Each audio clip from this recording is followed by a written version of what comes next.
In our own time, my doctoral supervisor at Oxford, John Finnis, I think deserves an enormous amount of credit for the revival of natural law thinking in the broad Western intellectual tradition.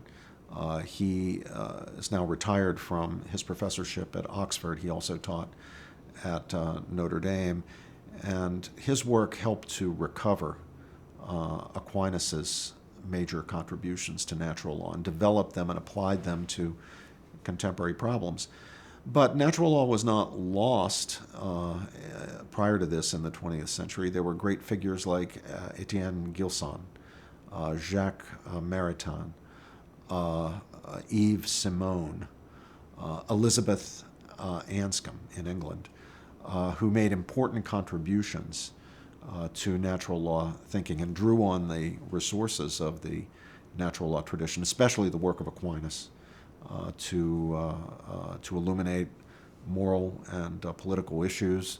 Maritain applied natural law thinking to the problem of human rights in the aftermath of the Second World War and the revelations about the Holocaust and so forth. People who are working in the tradition right now that I think are making important contributions include Hadley Arkes, who's a retired professor from Amherst College.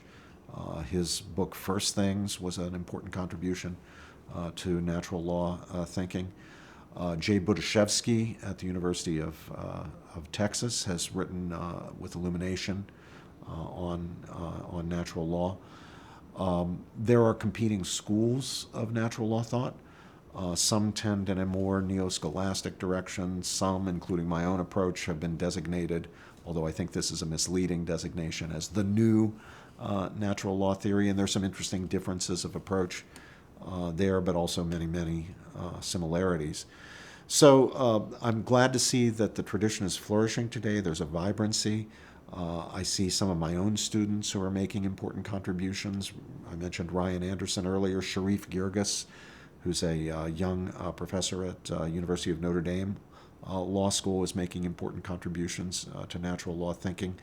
Melissa Moschella, someone I also mentioned earlier, who's professor at Catholic University of America. She works in the branch of the tradition that John Finnis and I work in, the so-called New Natural Law theory.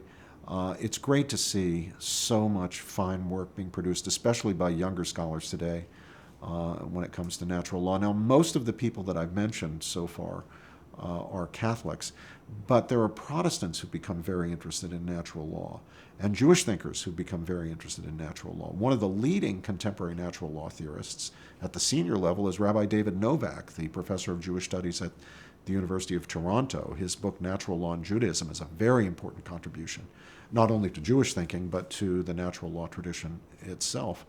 My former student, Daniel Mark, who's a Jewish scholar, teaches at Notre Dame, a Catholic school, but he's a Jewish scholar who is contributing, especially on the question of the nature of authority, political and legal authority, making important contributions to the natural law tradition.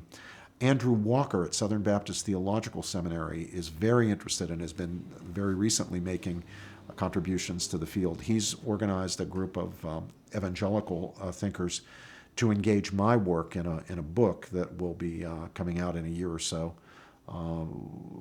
looking at various aspects of my work on natural law. There'll be, I think, 15 or 16 evangelical scholars contributing, including my former student Michael Watson, who's a professor at Calvin College and is a good example of an outstanding young Protestant thinker who's working on natural law and natural rights.